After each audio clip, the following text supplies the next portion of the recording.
February 2018, I started to have some discomfort in my chest that was a little bit concerning.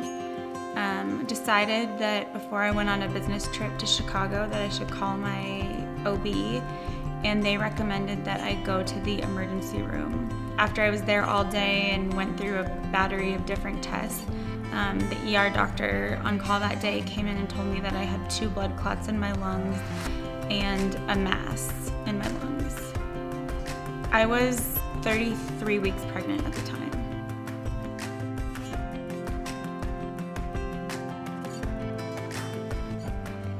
You know, when they told me I had blood clots, I'm like, okay, I can handle blood clots. And then he says, and we also found a mass.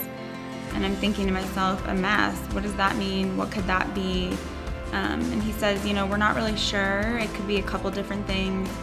It could be lymphoma, it could be this viral disease, or it could be lung cancer. I'm thinking to myself, lung cancer, I'm 33, I'm healthy, I've never smoked, how could I have lung cancer? So they ultimately did a type of biopsy called a bronchoscopy the next day and determined that I do have stage 4 lung cancer. About 2 weeks after we learned that I had lung cancer, we decided that the best thing to do was to be induced so that we could deliver the baby and then determine the next steps for the cancer treatment. So I was induced on a Sunday, delivered him in the afternoon on a snowy, cold February day. He went to the NICU, and then I'm left to kind of face what is my cancer treatment and diagnosis going to look like.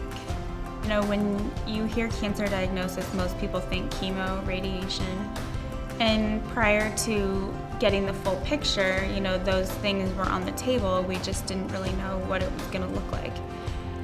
Once we learned that I have this ALK or ALK mutation, the first line of treatment is what they call targeted therapy. And targeted therapy is oral medication that you can take at home. You don't need to, you know, be hooked up to IVs and be at the hospital for 5 or 6 hours taking chemo, but they're pills that you take. And it's really groundbreaking and transformational science that we're, you know, in the thick of, and that's keeping people alive longer and longer.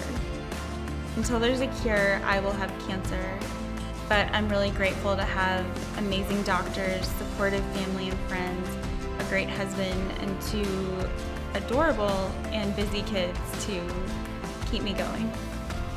And I think living with cancer gives you an appreciation that, you know, that our time is precious. No one's tomorrow is guaranteed, but there's a lot of really great things in my life to be thankful for.